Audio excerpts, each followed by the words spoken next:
దని మాజీ సైనిక సంక్షేమ సంఘం రాష్ట్ర అధ్యక్షుడు తాండ్ర సాంబశివరావు తెలిపారు. జమ చేయకపోతే డిసెంబర్ నుండి పెన్షన్ నిలిపివేయబడుతుంది. బాపట్ల అసోసియేషన్ కార్యాలయంలో సర్టిఫికేట్ సమర్పణ ప్రక్రియను తాండ్ర సాంబశివరావు స్వయంగా పర్యవేక్షించారు. ఇంటికే పరిమితమైన పెన్షనర్లకు కూడా యూనియన్ నేతల ద్వారా లైఫ్ సర్టిఫికేట్ పంపిణీ జరుగుతుందన్నారు. ఈ కార్యక్రమంలో రాష్ట్ర కమిటీ గౌరవ సలహాదారులు సుంకర శేషగిరిరావు, కోశాధికారి షేక్ నిజాముద్దీన్ పాల్గొన్నారు.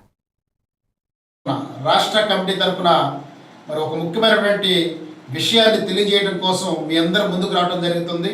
ఈ రాష్ట్ర కమిటీ అనేది ఈ ఆంధ్రప్రదేశ్ రాష్ట్ర మాజీ సైనిక సంక్షేమ సంఘం రాష్ట్ర వ్యాప్తంగా అన్ని యూనియన్లను బలోపేతం చేసే క్రమంలో ప్రతి యూనియన్లో కూడా ఈ లైఫ్ సర్టిఫికేట్ ఇచ్చేటటువంటి ప్రాసెస్ నడుస్తుంది.